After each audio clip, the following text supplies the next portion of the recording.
All right, we are live. So, welcome. Good morning, everyone. Thank you for joining us for GEG South Carolina, a special presentation on how to individualize instruction for ESL and Sped students using Google Classroom. And our special guest is Jessica Reed, who I met at our New York Google Innovator Academy back in October. So very happy to have her today. And Jessica, I'll let you tell everybody about yourself. Okay, awesome. So, like you said, we're in the New York cohort together. It's crazy to think of how much stuff has happened since October and how awesome being an innovator is. But I teach middle school ELA, but I'm also a special ed teacher. So I teach resource. So I get to teach 6th, 7th, and 8th grade. So never a dull moment. Right. Middle school is definitely my jam. And my website or my stuff is I go under the Sped Tech teacher. And on my website, I have like my different resources that I create kind of like on my side thing, which is what this is. I love talking about Google Classroom. I can't get enough of it because that's how I use.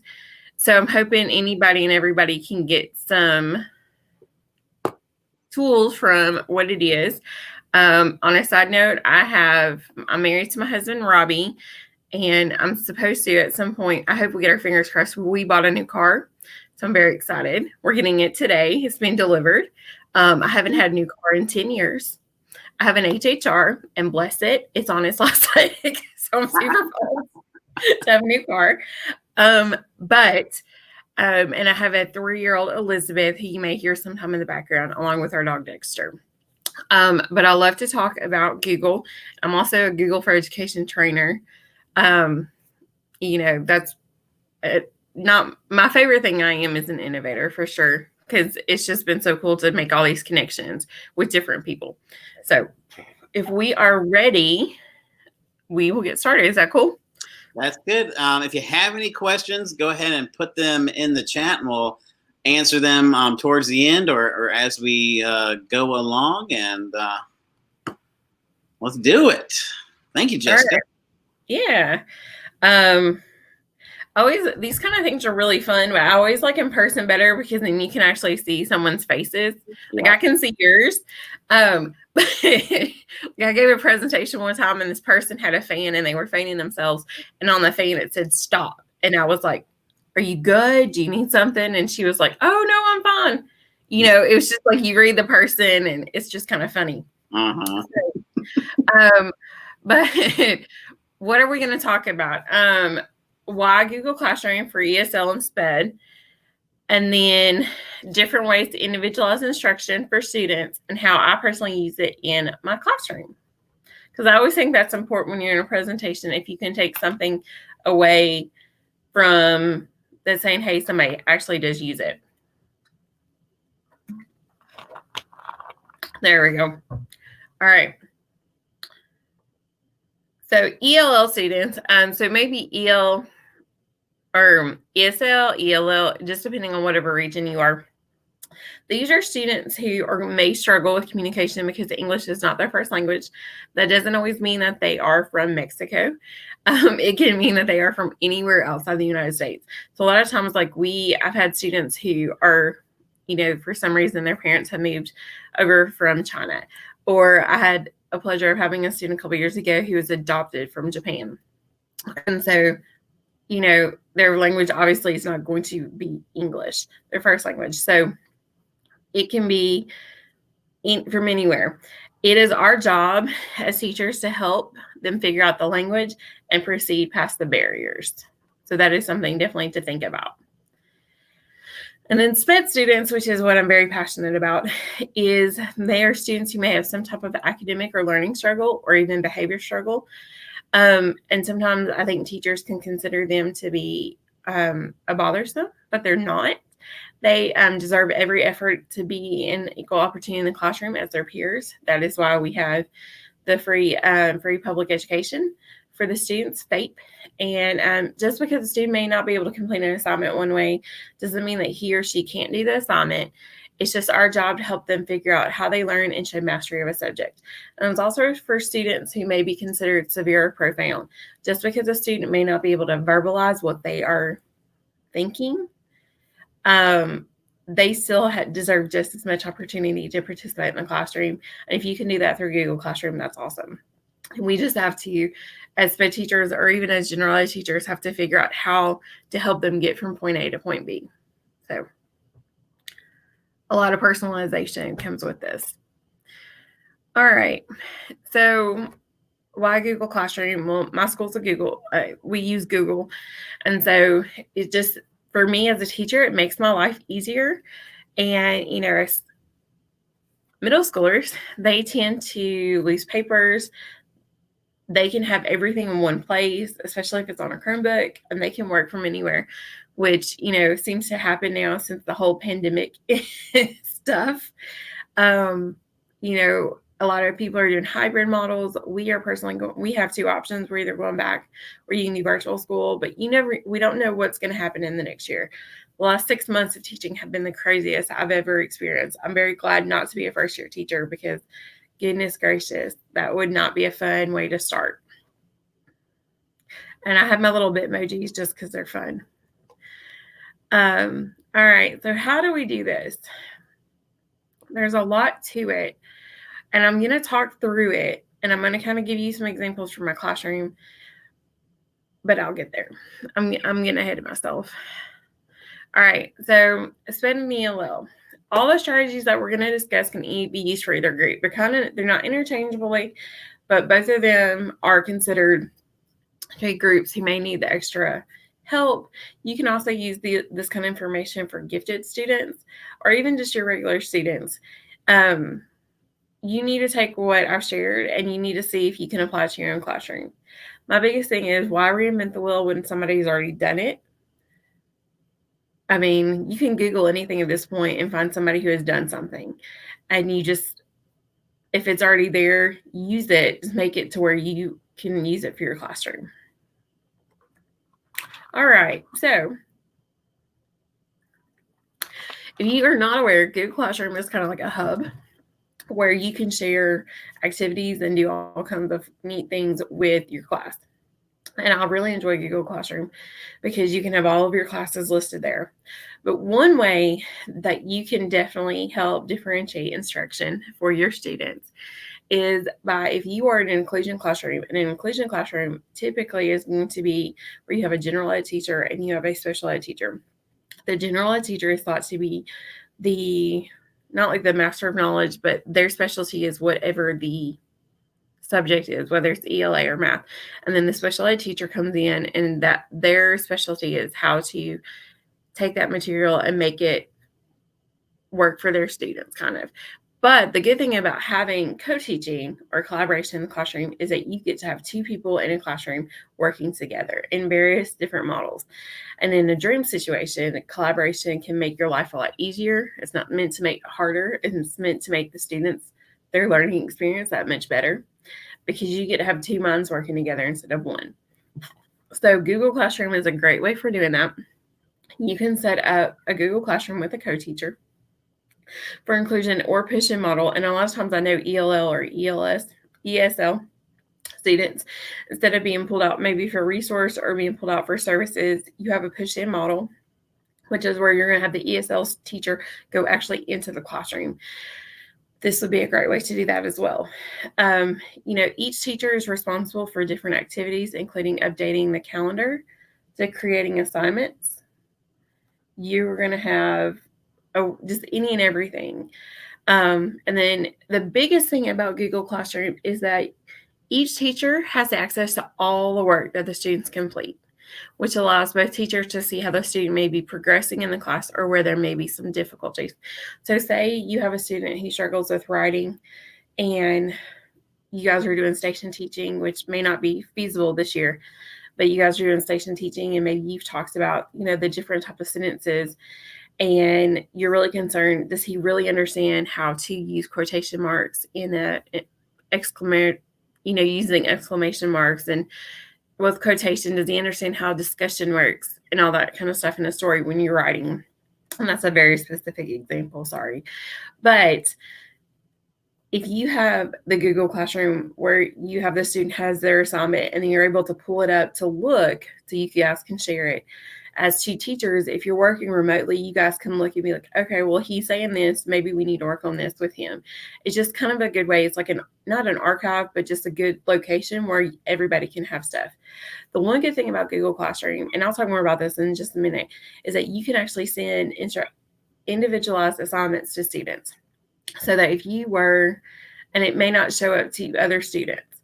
So if you were going to, have a different version of a study guide, maybe you have a little more of one that kind of has got more graphics and that kind of thing for one of your students with special needs compared to another student, you would be able to share that with them by themselves. I know I've used Google Classroom before when I had a student in ISS or even OSS, and I knew you had to work on assignments. I sent them through Google Classroom, and it just made an assignment between he and I. I will say anything with Google Classroom, you kind of have to preference with your students. You have to kind of be like, okay, so this is what it's for. It's not Facebook. It's not where you get to come in and be like, hey guys, what's up? Or any of that stuff with each other. It's something that you definitely have to practice. And it's a good way for students to kind of learn social etiquette when it comes to online, because we know that that is the way a lot of our stuff is going. So it's just a good practice for them. I just love Google Classroom. I think it can be used in the best of abilities. I also know that it can probably get very frustrating for teachers. And so hopefully you don't get frustrated with it, I guess. Okay, so if you are a SPED teacher and even an ESL teacher, I'm speaking from a SPED perspective. We have caseloads, and your caseload can range from, between 5 to 20 kids. Or if you're a speech teacher, your caseload is like huge. Especially because if you have a student who's, their second disability, maybe they are considered LD, which is learning disability, and then their second thing is going to be speech, you're going to be serving a ton of kids. And so you could also use Google Classroom. So for caseload, a SPED teacher can create a classroom for his or her caseload. The idea behind this, and this is maybe something you want to play with, and you might want to check with your district too to see if this is something that you can use, is basically using kind of like Seesaw, where you would have a portfolio for students. I'm not very familiar with Seesaw. I would like to be. I learned a lot about it this summer. I think it's a great tool for students, especially younger students. So, but in middle school, you could try this, or whatever grade. You would take, okay, let me back up. So you've got your Google Classroom, you would set it up with your caseload. And basically what you would do is, after taking into account each student's IEP goal, because we have to take data, we have to progress monitor. With what we do, we progress monitor every 4.5 weeks because we're on a 9-week system. And so we have to show data. And you're going to have parents who are going to say, where's the data? I actually was in a meeting, and the parent was like, where's my data for behavior? And I was like, oh, okay. And she was very patient with me. It wasn't, we had behavior charts, but it wasn't something I had actually calculated. But the next time we had a meeting, by God, I had an infographic. I had all kinds of sorts of stuff where we could kind of see what is working and what's not working. So it's definitely something that we have to have. We have to have data because parents are going to know, teachers are going to know. And then as a IEP committee, if we're trying to decide whether or not a kid may or may not need a service, data is going to help determine that, especially behavior a lot of times.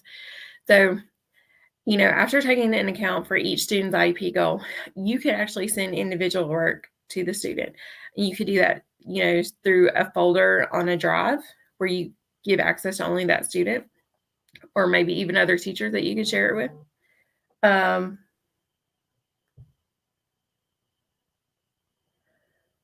Sorry, guys, I just got a text message. and it just kind of threw me for a loop. This also, the teacher, you can send individual work to the student and then kind of get it back and kind of see what they're doing. This just allows for easy access for a SPED teacher to gather data in a quick and easy manner. This may be more difficult as we're going into a hybrid model, but a lot of times, and I'll talk about this in a minute, where you could use Screencastify or any of those type of things to where you could record yourself, or the student can record themselves doing math problems or any of that kind of stuff, could definitely help. Oh, I'm so sorry for this where it says this. It says, for example, and if you click on the actual link, it doesn't look this crazy. For example, a SPED teacher can have a Google Classroom where all the students in the class are teachers on his caseload. Then you can quickly and share secure documents with each teacher. So like I said, you'd have to definitely have that good connection with your caseload. A lot of times my caseload is in my resource classes, so I already have that. That may not be something. You may not serve all your kids all throughout the day. You may see them bypassing. Just depends on how your schedule is split up, or even for ESL, when you get to see your students. It is important to know that if you do that kind of thing with Google Classroom, where you set up like a portfolio type of thing, you have a conversation with the student, and you also have a conversation even with the parent, if they're wanting to know, how to find their kids' work samples. It is something that if you give the students the rights as teachers, which I would be very hesitant about, you need to explain to them that this isn't playtime. This is something very important, blah, blah, blah. I do like the idea of having a Google Classroom for your caseload, because a lot of times if you have a student who may have an ELT, which is with extra learning time, or like their extra study hall or whatever, this could be something that they could work on. Kind of give the teacher a heads up, hey, if they have free time, let them work on this. It's not something that they're always having to work on, but if you could have them maybe check in every now and then on, this Google Classroom where they could see.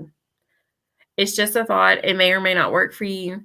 I haven't tried this. I want to try it. I was going to try it in the spring, but because of the crazy pandemic, I wasn't able to. And so I'm really interested in trying this with my students this year, especially because I'll be in an inclusion classroom.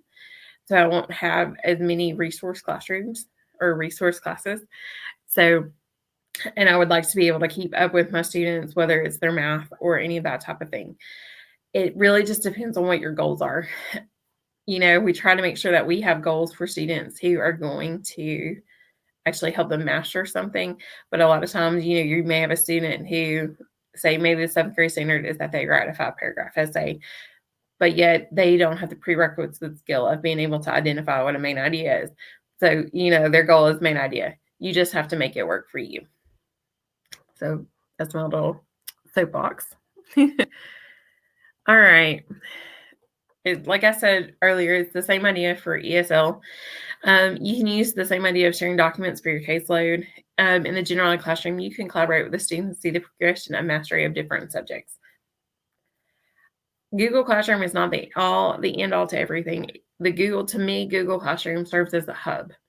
It serves as a hub of communication for you and your students, where you can have everything in one location. It's kind of like having one big binder where you can have and keep everything for your students. So just think about it that way. All right. Like I said, it can serve as a hub for activities. I do like Google Classroom because you can keep a grade book very similar in there. But what is more important is the activities you actually use in Google Classroom for the students and the actual Google Classroom for itself. It's just like any other thing tech-wise, or even, if you use a book. You have to figure out how to get your students to learn and how to help them understand learning.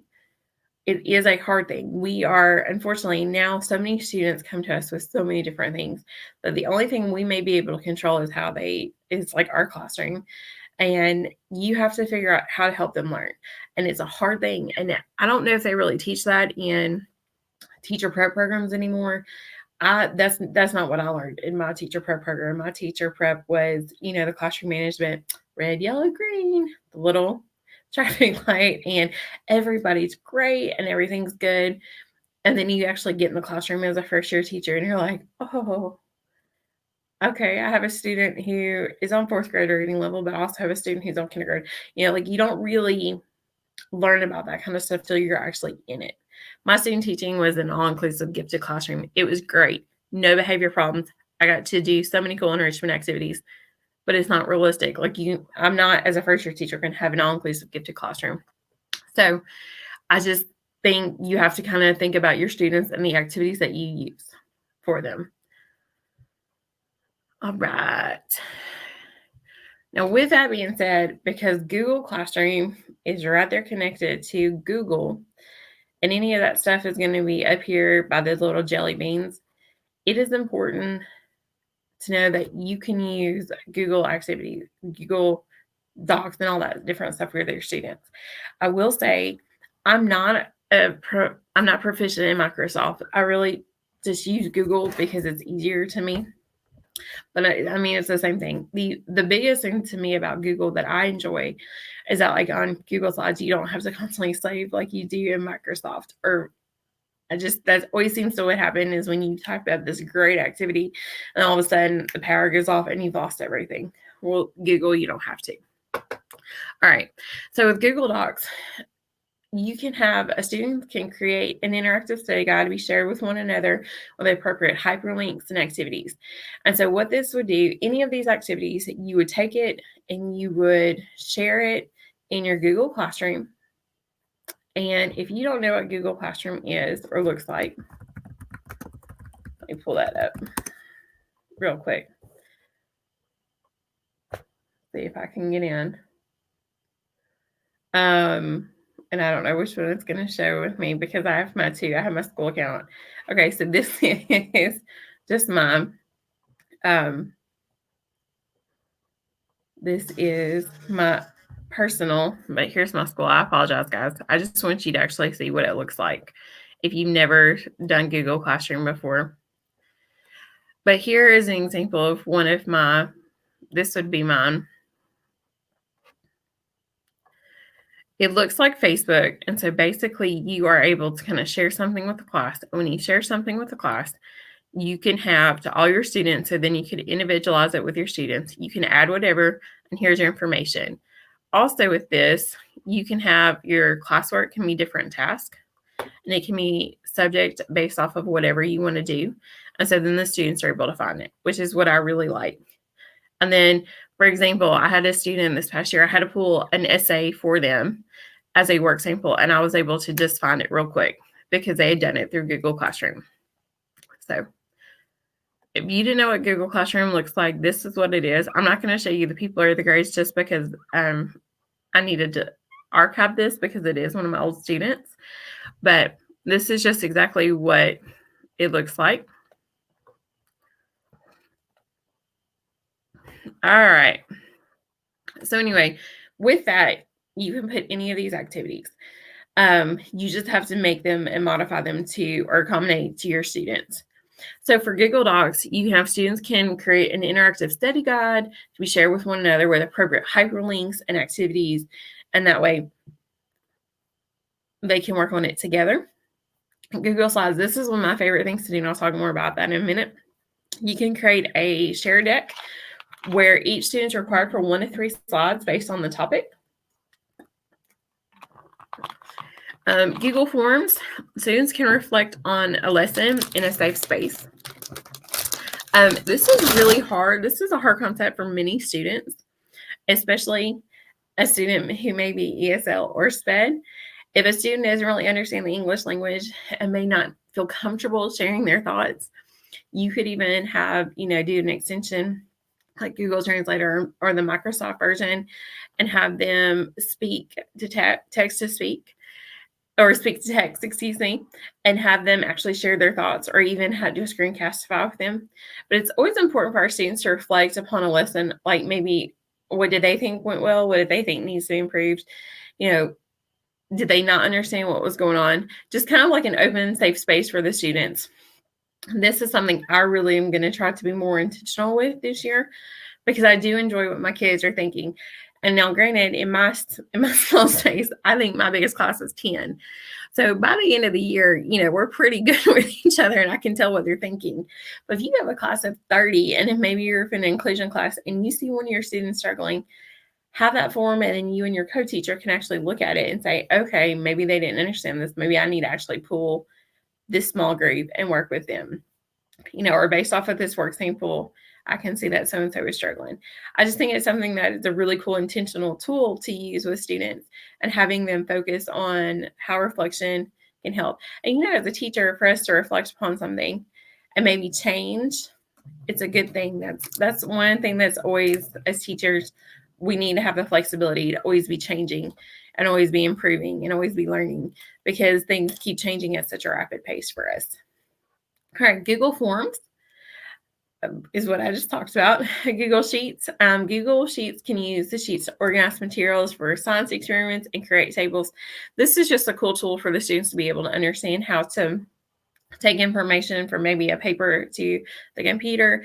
Also, you can have the students practice on how to be alphabetized. There's so many different things that you can do with sheets to definitely help them.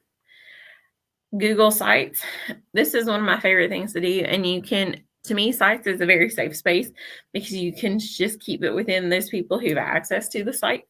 You can use it to have the students create something on the web that may be a potential job skill. The jobs are so different from what they were 10 years ago to now. Coding, programming, and all those kind of things are very popular. And if we can help prepare the students, I like to use Sites as a way of it, as a hub, but the link will be through Google Classroom. It's just one of those things that you can take, and creating a Google site is so easy. I like it a lot easier to me than like Weebly or any of those, and it's free. So it's definitely something to check out and to use with your students.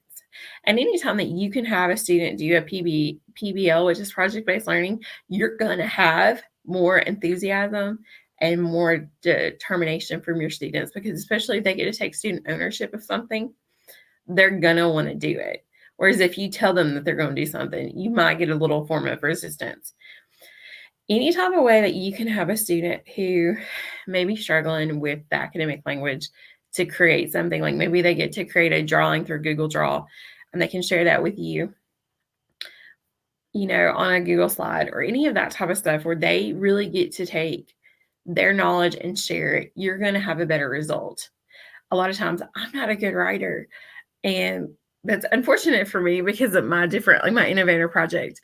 But I have a lot of times I have my husband will be going through with the red ink.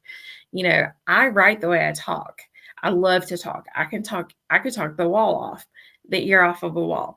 But the biggest thing is that you definitely need to make sure that a project is going to fit a kid, or vice versa.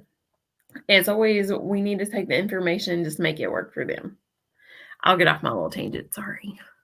I get so excited about some things. A tip, when using other Google applications, the biggest thing that if you're going to use Google Classroom as a hub for differentiating instruction, you need to make sure that you're consistent with it. You want to make sure that all the students have access to it for your class or your caseload, and that you can share the information with the parent, but it could help prevent, the student saying he or she lost it, like they didn't get it, which if you can pull it, you can be like, no. It may change their thought process a little bit. All right, here are just some websites that are very easy to put into Google Classroom that you can use. And they are really good. I've used all of these in the classroom, except Bokaroo, but I've talked to several teachers who have had experience with it. All right, so Padlet to me is very simple. You just put the link in your Google Classroom and you just click on Padlet and you copy the code and paste it in there. It is, and also one cool thing about Google Classroom is that a student will turn something in and they can mark that they're done with it. Well, you can go back and say, no, you're not finished, and send it back to them. So there's a way to keep going back and forth with a student. Because I had a student this past summer or past spring who was like, yeah, I'm finished with the slideshow. No, you're not. And I kept sending it back to him. And then finally he did it. But it was a way, instead of having to send a paper back and forth through the mail or through email, for him to be able to find it. Anyway, and if you have an access to this presentation, all of the links that I'm talking about are going to be right there. So it's important to know that you can just click on it. So anyway, Padlet to me is very similar to where you have, back in the day, we had like the poster board on the wall, and it was called a parking lot, and you took a Post-it note and you put your thought process up there. That's exactly what Padlet is. You get 3 free a month. I've never used more than 3. I have more than likely just changed out the question and shared it with my students, and you're in control of who can post what. So that's kind of neat. And then it's just a really quick and easy way for assessment. It is, you could always take a screenshot of something and save it to your drive and then share it with a student or share it with a parent later on. I will say that any of this kind of stuff is something you want to practice with your students, maybe in your procedures on like how to respond and how not to act silly with it, because especially middle schoolers can be silly sometimes. All right. You take nothing else away from this presentation except maybe, hey, maybe I should use Google Classroom. The coolest tool that I could ever tell you to use for a student who is either ESL or SPED is going to be Flipgrid. It's an awesome tool that lets teachers and students respond to each other in a safe space. And this is really good for students who struggle with writing. And when I say that is because you can set a time limit between 0 to 5 minutes. And Flipgrid is free. There's a ton of new different features on it. And there's some really new features coming out. I think they actually have like a thing coming up on Saturday or one of the Saturdays soon. And you can talk about how, just a whole different ways. I like to use Flipgrid for when I have a student say, we're talking about main idea, and then the student verbally is able to tell me, but then when we test, they bomb it. It's like somewhere between the brain and their pencil, it gets lost in translation.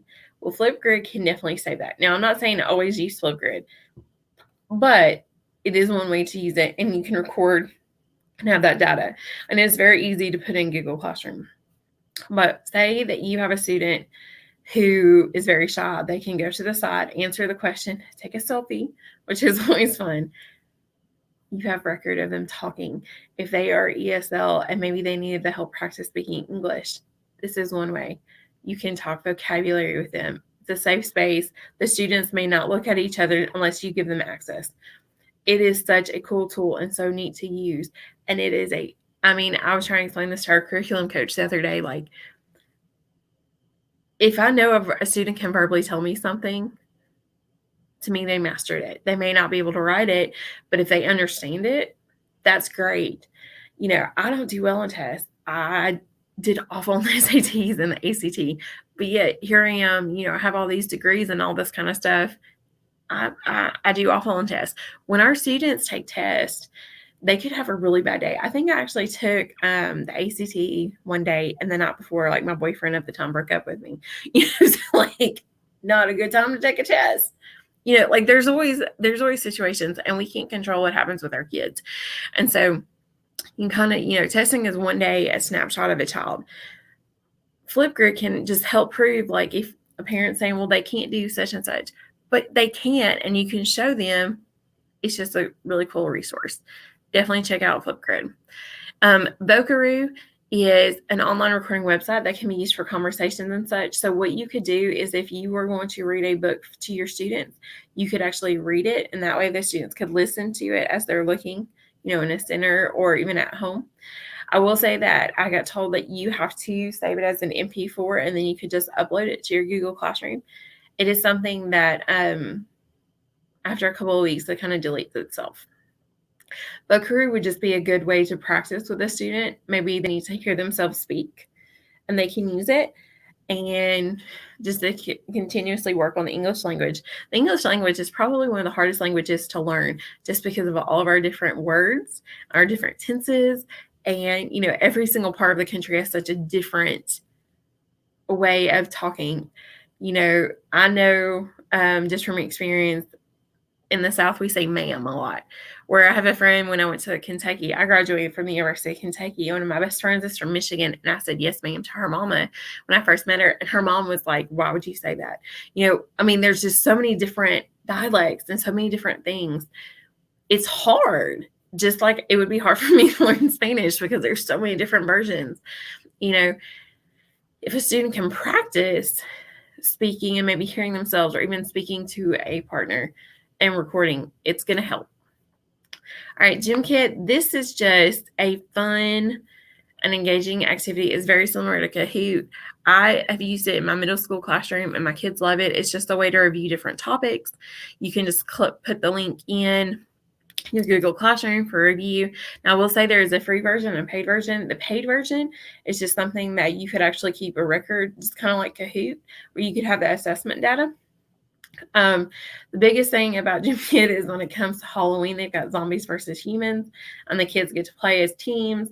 There's money, like if they answer a question wrong, then they get deducted so many points and blah, blah, blah. They can keep each other from getting points. It's just a really cool activity. Just like anything else, it's not something you want to do on a consistent basis. It's something you want to kind of spread out throughout your course of instruction. Edpuzzle. I've just now learned more about Edpuzzle. I really, really got to, as the school year was progressing in January, it was so great to use in my classroom. I just uploaded it to Google Classroom. It's basically YouTube, but the kids have to answer questions. So like they can't watch an entire video. They watch a section, then they answer a question. Watch, answer a question. And there's so much more you can do with Edpuzzle. I just got to use it a couple of times, and it's something I'm definitely going to play with. But I know several teachers at our school who have used it, and they speak its grace. They speak its awesomeness all the time. So that may be something that you want to look into, because a lot of times if you have a student with a disability or ESL, they may not learn just by listening to you. They may have to see it in action. I'm one of those. I don't like to always have a lecture. I like to either be doing it, textile, kinesthetic, or I like to actually watch somebody else do it before I try to do it. So that can be one way. Okay, so how have I actually used all this in my own classroom? Docs, when discussing theme, I've had my students choose a color. So what I did was I posted a Google Doc in the classroom, gave everybody access to it, and we started watching theme. Theme is a very hard subject or hard concept for students, especially in middle school, because it's so broad. It's not like main idea where you can find it in the paragraph. You actually have to use your brain and think. Sometimes that can be hard, at 8 o'clock in the morning. But what we did, we watched 2 different movie trailers. We watched, I think, Finding Nemo, and at the time, The Addams Family, the new cartoon, not the, the 90s version, but the cartoon. And I had my students choose a color on one doc. And so that way we didn't have to have their name and all that kind of stuff. And they had to tell me the 2 different themes from watching the different movie trailers. Now, it went great, but we did have to talk about, you don't go and erase somebody's answer and all that kind of stuff. But it was neat to have one paper with all their different thoughts. So that's one way to do it. And then, I have that documentation for later on. S slides. All right, so Halloween comes around. I don't do big Halloween stuff, but I do Edgar Allan Poe, especially for my 7th and 8th graders. My students, I typically have year after year. And so as we build upon what we learned the last year, so for especially my 8th graders, we really start talking about how Edgar Allan Poe, based off of his history with women, how he's lost so many people that he's loved, and how that affects his writing, how that affects Annabelle Lee, how that, the Telltale Heart. Well, for this particular activity, we did The Raven. And what it was the students were given 2 slides. And on one part of the slide, there was it was the poem. It was a stanza from the poem. And on the other side, the students had to basically tell me what they thought it meant in their own words. And they got to decorate the slide however they wanted. They could add different colors, pictures, change the background, all that kind of stuff. And we all had access to the same slide, so like a slide deck. But it was so cool to be able to kind of go through that as we talked about it. And the students were able to share with me what they thought. he meant by, and it was kind of like a culminating project at the end because we had been talking so long about Edgar Allan Poe. It was just super cool for the kids to express it. And then they weren't expected to create an entire slideshow. They only had to focus on 2 stanzas. And so I felt like I got a better effort from some of my students than I would have if I just given them a blank template and said, tell me what you think about these stanzas, because it was already kind of set up. Anytime that you can kind of provide a students an opportunity to succeed, definitely take it. It may take more effort on our part to kind of create different things, but the end result's going to be better for us and the student. Okay, and then forms. I did do this once. I did this with my college students. I taught at a local college this past year just because they needed a special ed teacher. I had no desire to be a professional college person. But the students are expected to complete a form to evaluate how a lesson went and then let me know what they thought. And it was kind of neat to kind of see some of them were jerks. I'll just be honest. But then I also had some really good answers back about how to do things. So anytime you can have ownership from the students, it's going to be really good. All right, here are just some more websites that I use that are very easy to intertwine within Google Classroom. Now, I will say BrainPop, Vocabulary, and Screencastify all are paid, or to get the most out of it, you have to have a paid subscription. That can be something that you can talk about with your school tech person or administration. BrainPop is a great website that just offers a lot of different information. It includes video, quizzes. There's things that you can just connect to your Google Classroom. A lot of times, I just like to use the videos because it's a quick snippet. They do have a YouTube channel that you can try. Vocabulary, I love vocabulary. My kids, I think, are so over it by the end of the year, but I love it because it has hip-hop songs and videos, and it has some really cool materials for students that if you want to individualize instruction, or anytime you want to review something for a student, this is one way, and they can go through Google Classroom for it. I will say that it's important that anytime you do any of this kind of stuff, like you've talked about your students, and you explain to them why they're doing it. Because a lot of times you'll say, why do I have to write this essay? Because I said so. That's not a good answer for a 7th grader. So you may want to explain to them, well, you need a little more practice than understanding main idea. And so I thought this might be a cool way for you to do it. Just share that with them. And then Screencastify. I love Screencastify. I paid for it myself. I pay for it every year. I learned about it when I was getting my ED.S in instructional technology last year. But it's one way that you can actually record yourself 3 different ways. There is where you can just be like the screen where you would just see my face, or you could have just the actual presentation, or kind of like where we've got here where you've got me speaking and then you've got the presentation on the side. But typically you would be in the right corner of the screen, like right here. This would be really cool if your school is able to get licenses, because your students could actually record, like if they were doing something, they could say, I got this answer because you see here, this is 3 plus 2 is 5. There's 3 apples. There's 2, 1, 2, 3, 4, 5. They could explain to you their thinking. Or if you were trying to teach a lesson, this is one way you could do it for the students to actually see. Or if you had an Elmo that you can actually write down and show them, it's just one way to do it. It's so easy to upload to Google Classroom. Like there's even on the Screencastify. You look right up here. This is it right here. You click on it, you record it, and then you upload it to Google Classroom, and it saves on your Google Drive. Wham, bam, thank you, ma'am. Very, very easy. Here are just some other websites that you may want to try just for ESL or SPED. To kind of get some help. There's Unite for Literacy, just picture books for grades K through 2 in English text, with the ability to select audios for 450 plus languages. Tween Tribune and Tween Tribune Junior, these are level nonfictions. Newsela, this is a paid service. I do think they were free up until June 30th, and maybe they'll do a free promo again. It's just level nonfiction current event articles. One cool thing that I will share with you that we have used in my classroom that I just put right in my Google Classroom was we watched CNN 10. it doesn't matter determining what on whatever your political views is, because I know some news stations go one way and blah blah blah. CNN 10 is just a quick 10-minute broadcast that just kind of talks about the different important topics of the day, and the students get to kind of learn more about the news because maybe they're not exposed to it, or maybe they just don't care. But it's in a 10-minute format, and the host is really cheesy, but it's really fun, and my students always enjoyed it. Actually, during the pandemic, I had a student, and he kept just popping the link in so everybody could watch it. Just, one way for the students to learn some more history, and then that kind of bring up a good discussion, and you guys can talk about things with each other. Just a side note. Data, as a SPED teacher, data is really important to see if and how students are meeting goals. We don't want to come up with a goal just to have a goal, because it's not fun keeping data. It is vital to have proof of these goals for all parties involved. Google Classroom can serve as kind of a binder, as a hub.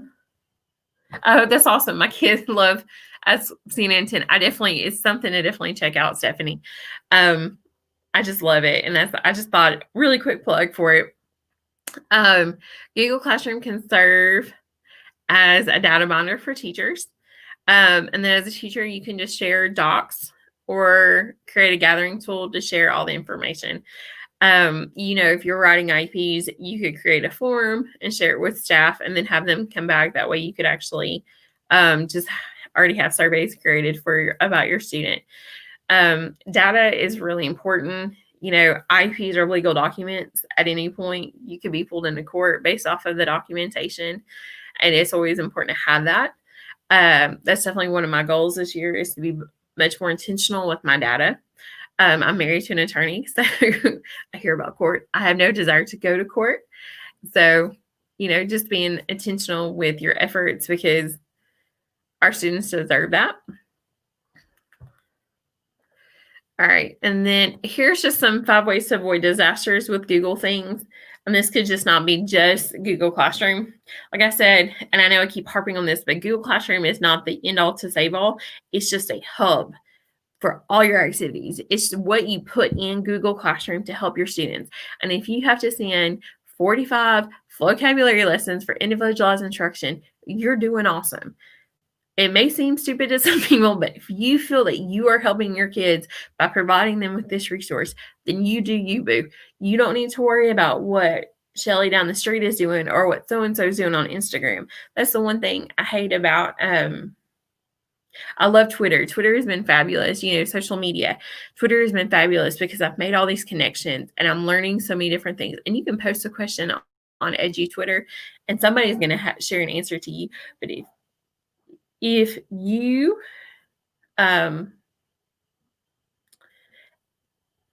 it's just like Facebook, you don't want to have something that is going to be fake. Sometimes people put stuff on Facebook to show how perfect their life is. We know it's not always that perfect. Just like teacher Instagram may not always be that perfect. Just remember that you need to do you, and you're there to serve your kids as a reason. You need to make sure that you serve your students as best to your ability, not compare yourself to a teacher Instagram, which is much easier said than done, because I do that too. I compare myself a lot. But anyway, 5 ways to avoid disasters with Google things. Just make sure to color code on docs. It helps to determine who has done what on a document, and maybe just put on the side of like who's done what color. If you are going to share Google Drive with your students through, the Google Classroom or whatever, make sure to have one folder and that everyone has access.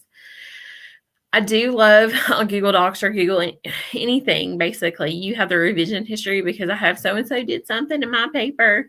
We can just change it back. Very simple. You have tables to help with collaborations and organize things.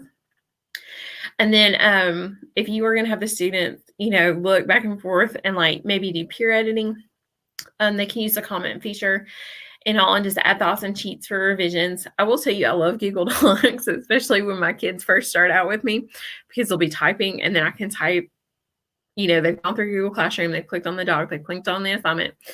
And then I'll be on there like typing things, and then you see their head poke above their Chromebook, and they're like, "Get off my paper, Miss Reed."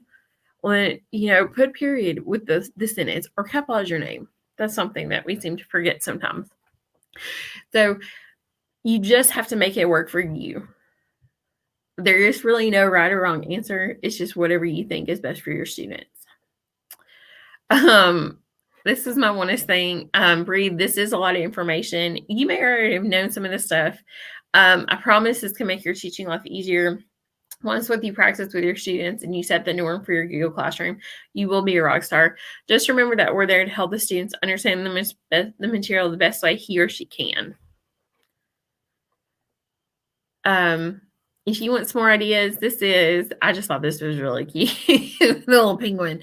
You can get in touch with me. This is my website. It's linked here. I'm going to hopefully start my blogging soon. I have been intentional. See, I'm not a good writer. I should be blogging, but I'd rather create videos. Or get in touch with me. My Twitter is Kentucky Girl in Alabama. I was telling Jared earlier, since I'm a Kentucky graduate, I do live in Alabama. I teach in Georgia. It's a little difficult sometimes. I live on Central Time, but I teach in Eastern. So it's going to be really fun next week trying to get back in the swing of things. Or you can always email me at jessicurry996@gmail.com, and I'll always try to answer you back. And if I don't know the answer to something, I will find it for you. And that's all I've got. I just thank you. I will tell you this is also a really cool resource. This is Slides Mania. It is free. There's so many cool things. I got like a teacher planner. She's got a notebook that you could hub, that you could place in Google Classroom as a resource for everybody. Anything that's free is awesome. It doesn't cost me money, so I'm all about it. But that is it. And I'm gonna stop sharing my screen. That's all I got. Well, thank you so much. That was awesome. Does anybody have any questions they want to ask? We got a few minutes left. I know there's a little bit of a delay with the chat, but if anybody has any questions for Jessica that they would like to ask, these are some good ideas. I like how I said CNN 10 and all of a sudden it started popping up. Huh? So my wife's sitting here taking notes. She teaches special ed, and so she's taking some good notes and asking me questions and yeah. No pressure. No pressure. So Sarah P says, I'm a first-year teacher, and she's pretty nervous about how to use all this stuff. Do you have any advice for Sarah? Sarah, what's really cool about it is, we tell our students all the time, hey, it's okay to make mistakes. It's okay to make mistakes with Google Classroom. I promise you, I make mistakes all the time. Like, I'm going to be really intentional of trying this stuff. I may not get half this stuff done this year that I planned. It's something, especially bless your heart for being a first-year teacher in a pandemic, because God bless. If you survive this year, you will survive everything. I know, like, girl, you should be good. But at any point, Sarah, if you have any questions, please feel free to reach out to me. I'd love to help you, especially being a first-year teacher. It's really easy and it's so simple to do. It just takes time. And this is just a side note, first-year teachers, don't let the people who have been there for 30+ years and they're like, this is meh. Don't listen to them. You got to do what you got to do for your classroom. So that's my little soapbox, because you gotta love you gotta love the experienced teachers, but some are just so like, you're like, why don't you retire? You know what I mean? Where you don't like your job anymore. Just That happens. And also, too, just I know we have people from all over, including outside of South Carolina. Look for your local GEGs. They are great resources to be able to collaborate with teachers. For those of you that don't know what a GEG is, they're Google educator groups. They're run by educators for educators as a way to build community and empower, share all those good things about resources that are, of course, Googly, but, anything edtech, or just, I have a problem, I have a question, how can you help me? So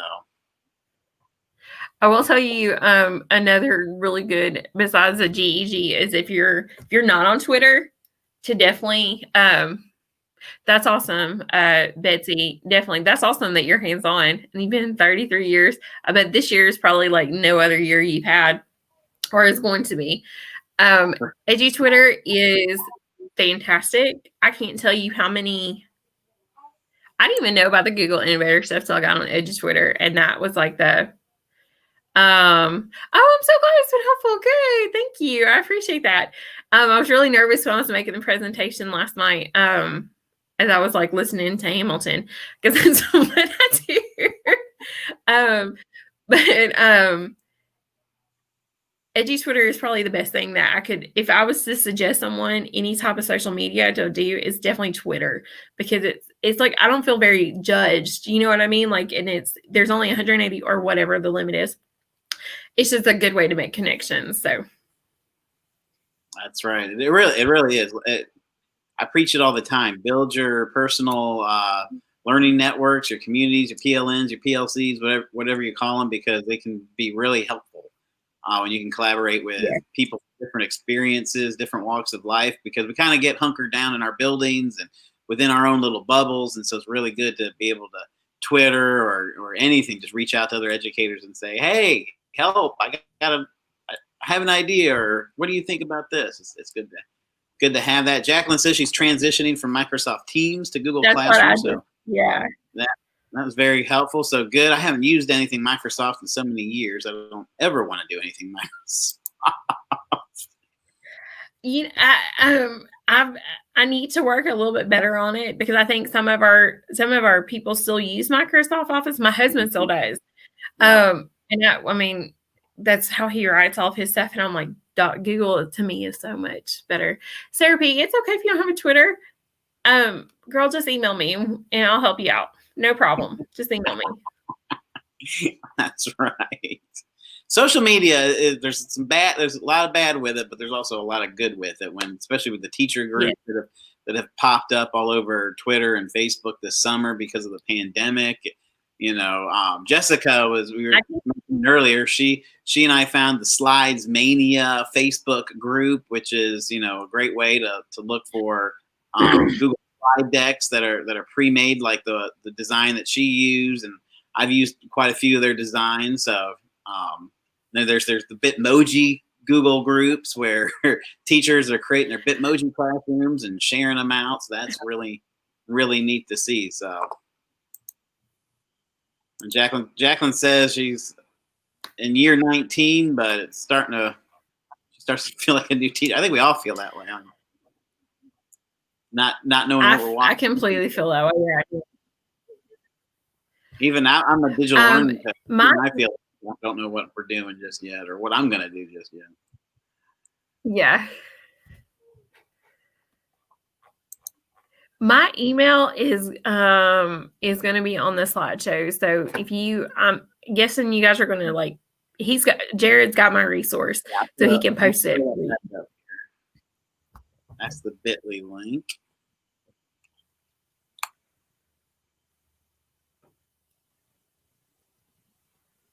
So that's the bit.ly link. bit.ly/S. You want to spell it exactly the way you see it. Otherwise, it won't work. And then I'll throw up her Twitter as well, so you can give Jessica a follow on Twitter if you are a Twitter user. I was so proud last year when I got to put my ED.S. That was like the hardest program I've ever done. Oh goodness. And of course, too, the scrolling thing is how to join our GEG group. The GEG group, we have a Facebook page, we have Twitter, but the GEG group is the best way to get on the distribution list in terms of emails and things like that. I know yesterday I had a little bit of a problem where the email address was being blocked by spam. So every time I tried to send everybody a notification about today, it would come back to me. And so the Google group is the best way to get on. So that way you're up to date with the communication from us and other GEGs that also communicate with us as well. And you don't have to be in South Carolina. That's all right. My wife just said, you don't have to be in South Carolina. You don't have to be. That's true. Join as many GEGs as you can because we're all a little bit different. We're all offering different things, and so that's the best way to do it. So, well, we're right at an hour, so we appreciate everybody watching. And again, I want to say thank you so much to Jessica for volunteering to lead this for us today. Fantastic. And again, she's proof of building your PLN. I've met her through Google and Twitter and all that great stuff. So that's the neat part. Yeah, it's very, very cool. Our little cohort is definitely my favorites. So, right. Well, have a great morning, great rest of the day, and have a great weekend, everybody. We'll see you later.